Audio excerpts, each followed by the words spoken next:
Well, hey guys, it's Dawn Robles, and I'm an independent Stampin' Up! Demonstrator in the Phoenix metro area. Today, I want to show you how to make a super quick gift bag. Now, this idea came to me because my daughter needed to give a gift, and she handed me this stuff, and she's like, hey, can you make a gift bag? And I said, well, okay, sure. And then, I'm not going to lie, it took me a minute to come up with the dimensions. I don't know why. It's a very simple project, but I did. And then I went ahead and made a cute little card to go with it. This is 2 3/4 by 2 3/4. You can actually punch a hole in there and tie it right to the bag. That way it doesn't get lost in transit. So I'm going to show you how to do this today.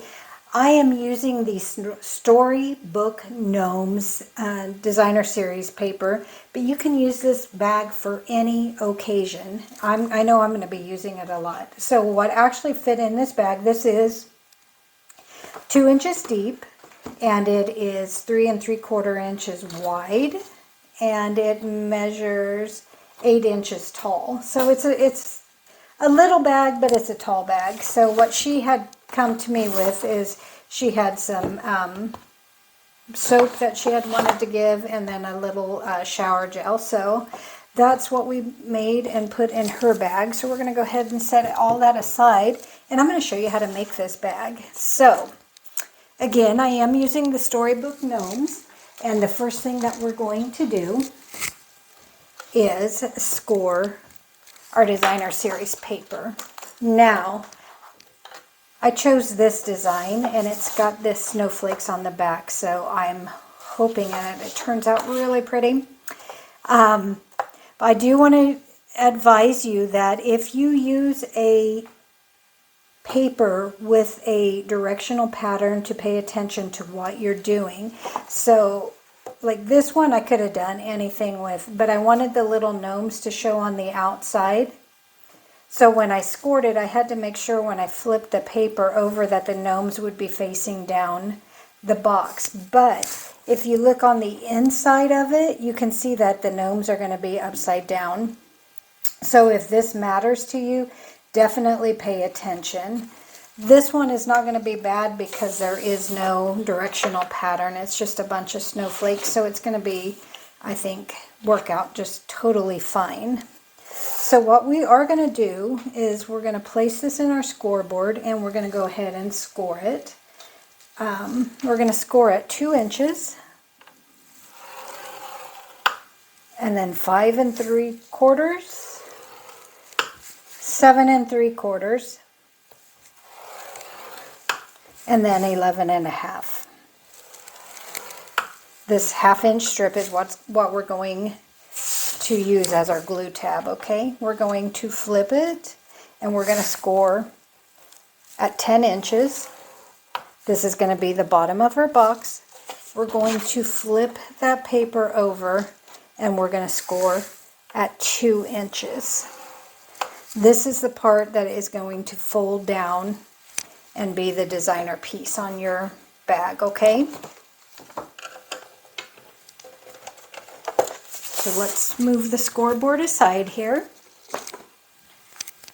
And I'm going to go ahead and, oh goodness, that is hard to see now.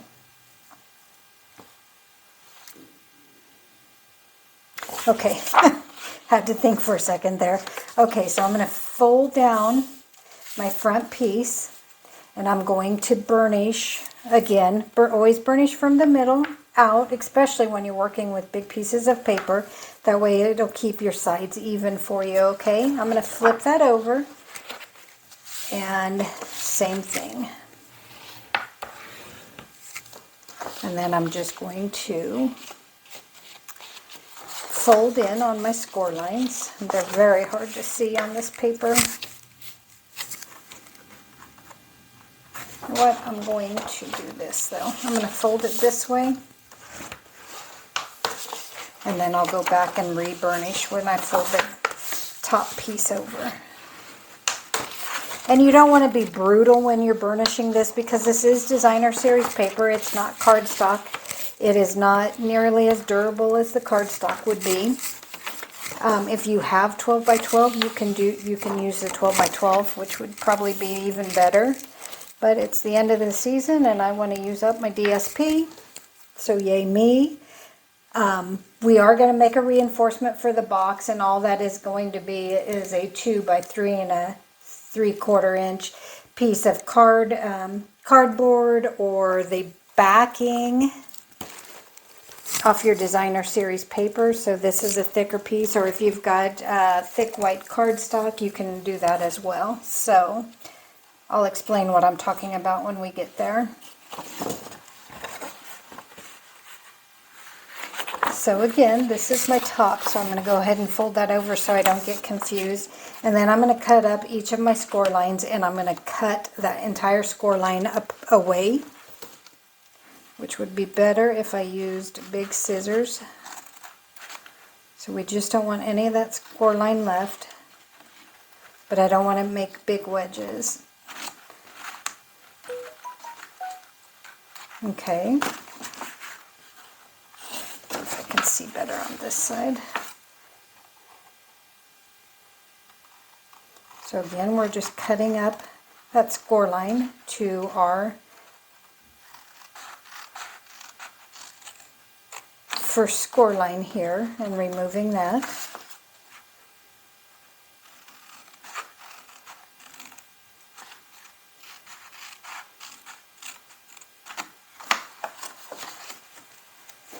Okay, and then this bottom half-inch tab we're going to cut completely away. Okay, and then we're just going to take the slightest wedge. We don't want a great big wedge there, but we do want a slight wedge.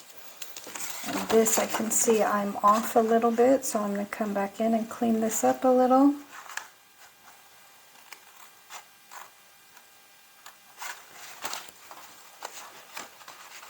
Okay, much better. Okay, and then I'm going to go ahead and open this paper back up, and I'm going to snip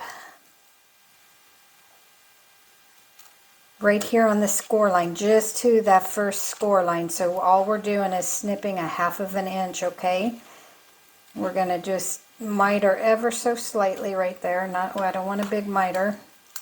And then on this end here, this is the part that folds over. We are going to cut a nice little wedge out of there. Okay, so very slight wedge at the top, a larger wedge at the bottom. We are going to bring in our tear and tape, which I do not know where mine is. Isn't that crazy? So I'm going to use some that I had to buy at the craft store the other day because my order hadn't come in yet. So I must not have unpacked it. So anyway, I'm just going to take tear and tape and I'm going to run it down that score line. Now you want it as close to that score line as possible. So if you need to fold back, you can also use liquid glue here. You want a super strong adhesive.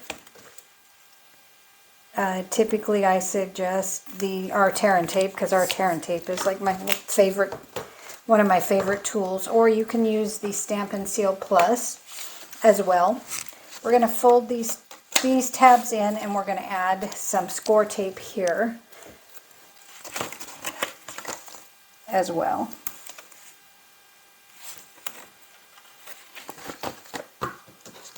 This tape I had to buy the other day because I was out and my order did not come as fast as it normally does because it's the holidays and the shipping was off. So, and then I think it must still be in the box it came in because it's not in my glue drawer. Okay, so I'm just going to put some crazy tear and tape there. I'm going to cut a couple pieces and put it on the tab, like so.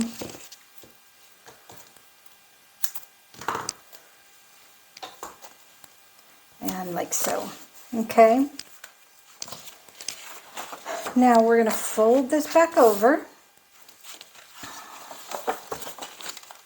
Let me get it where I can work it. I'm going to take, and I'm going to fold over on the second score line here. I'm going to fold my glue tab at the top back. I'm going to remove my backing on my tear and tape, and then I'm just going to fold this over. And if there's too much paper when you fold this over, you can always trim it. But I just kind of finagle it in there and then just fold it over and give it a good press right there. Then I kind of gonna slide this piece under, and it's just gonna make the bag look more finished, okay? Then I'm gonna open this up, fold it the other way, and then I will glue down this tab here. So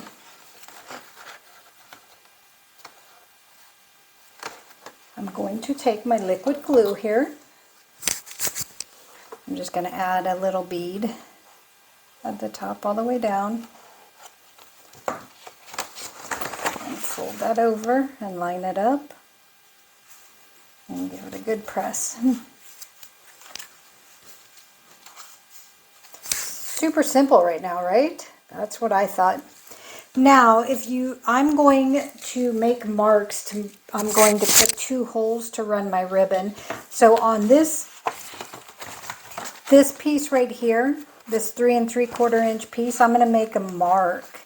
I'm just going to kind of eyeball it to the center. I want my ribbon about right there. And I'm going to make a pencil mark at 3/4 and at 3 inches. Going to rotate it and do the same thing. I'm just going to kind of eyeball it and go 3/4 and 3 inches. Okay.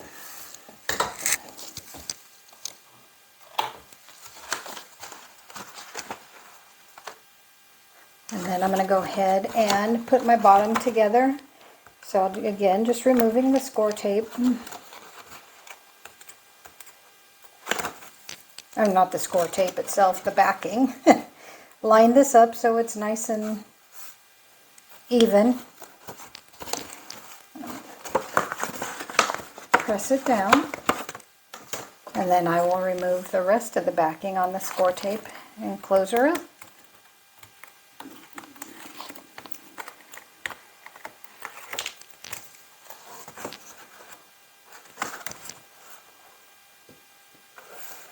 There you go.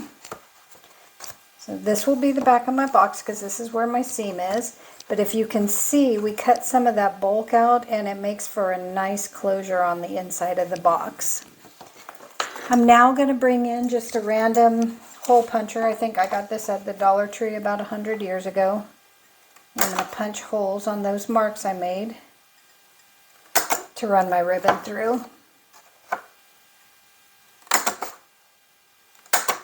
Okay, now I'm using this pretty ribbon. Believe it or not, I just opened it yesterday. This also was in part of the Storybook Gnomes Suite collection, and it is really, really beautiful. It is white and balmy blue, and I am loving it. So I went ahead and tied knots on one end of my ribbon just to get done quicker. So I'm just going to thread my ribbon right through the back and run it through. And I'm going to flip it and run it back through the front of the box,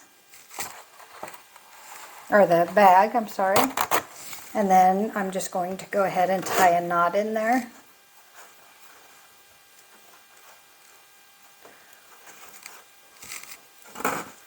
Okay.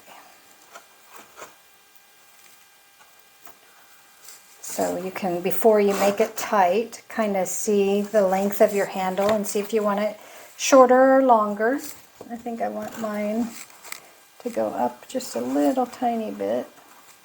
So I'm going to make it tight, and all I'm going to do is pull it so that knot is nice and tight in there. And then I've got one handle done. So I will go ahead, sewing ribbon scissors, and trim off that excess. Okay, one handle is done, and we'll do the same thing on the other side. I used about 14 inches of ribbon. I gave myself some extra to play with because sometimes you get the right length right away and sometimes you need extra. So again, just going to tie that knot.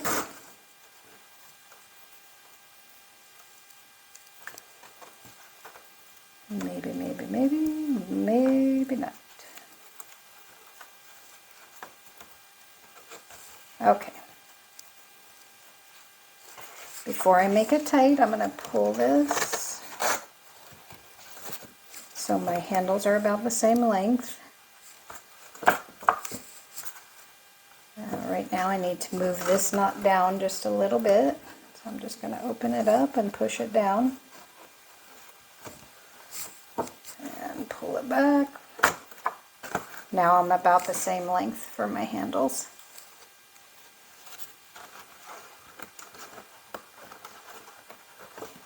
Okay, make that good and tight, and then just trim off the excess ribbon. And voila, your bag is made. Now, like I said, what I'm putting in there is kind of heavy, so I want to add a reinforcement to the bottom. And all you really need to do is, if you have, like I said, thick whisper white cardstock works. If you have the backing from our DSP like this, you can cut this down as well. So I'm going to cut it down to 2 inches. This makes for a very good... Ooh, I had DSP on there. Oh well. And then 3 3/4. Well, I'm going to have to find something new to do with that bag. With that piece of paper. Oh, Donnie. And then all I'm going to do is bring my bag back in and drop that down. And as you can see, it just added that nice reinforcement. Well, there we go. To the bag. Then I can add my goodies.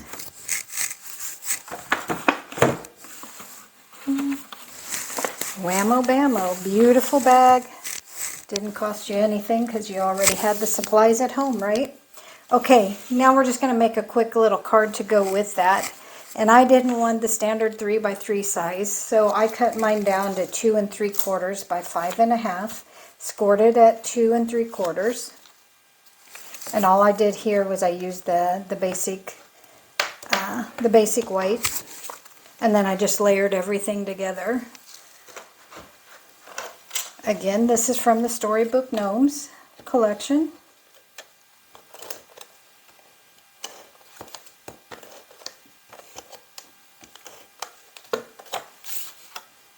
And I used a piece of Pacific Point cardstock. There's hardly any stamping on the project unless you want to add, stamping. What I did do, I'll show you here in just a minute. Can't talk and glue at the same time, evidently. Okay, so there's your card base, and it's super cute. So what I did from the Storybook Gnomes DSP, I just fussy cut, well, I actually use the die cut, but you can actually just fussy cut that right out of the Designer Series paper. And I popped her up on some dimensionals.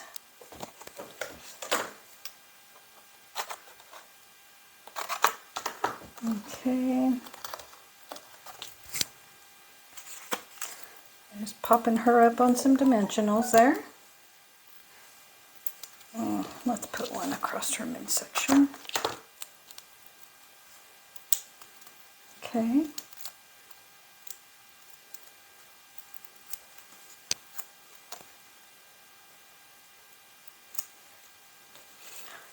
Popped her up. I used the smallest circle out of the layering dies. If you got circle punches, I highly recommend just using those. And then I'm using the sentiment out of Penguin Place. Yeah, let me just bring in this. I'm using the sentiment out of Penguin Place because I needed a small sentiment, and that has the best in there. So I'm going to use, of course, the Season's Greetings. I'm going to use the Present, and I'm going to use the Snowflakes here. So I'm going to bring in my Balmy Blue ink pad, and I'm going to stamp off, and then I'm going to stamp on my circle. Stamp off. And then just kind of fill in where I need some. So all I did was kind of created my own DSP back there. And bring in my Pacific Point ink, and I'm going to just simply stamp Season Greetings. Okay. Pretty. And then I'm going to open up my little card here, and I'm just going to stamp a couple of presents on the bottom, and I just chose to use Poppy Parade. Just give it a, a little zap of color. So I put a present here, and then without re-inking, I just kind of turned it that way, and without re-inking again. Just kind of dressed up the bottom there. And that is seriously all the stamping I did, guys, on this project. I figure my daughter can write a note on the inside there. Give this one more burnish here. And then I will just add my sentiment with a little bit of seal. Put it under her hat a little bit. And that is so cute. If you want to bring in a couple more embellishments, you can use the Fine Sparkle. Boy, you guys got a glare, don't you? The Fine Sparkle adhesive backed gems. This again came with the whole suite. And let me grab my pick tool. I think I'm going to add a little zip of color. I'm going to give her a little pom-pom on the end of her hat. And add another one down there.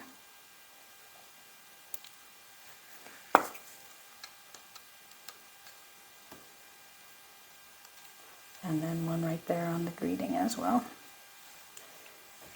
There you go. Cute project, takes you under 15 minutes to do. One of those last minute deals. So tell me, which one do you like better? Guys, thanks for watching. Have a very, very Merry Christmas, and I will catch you again this time next Tuesday. Bye-bye for now.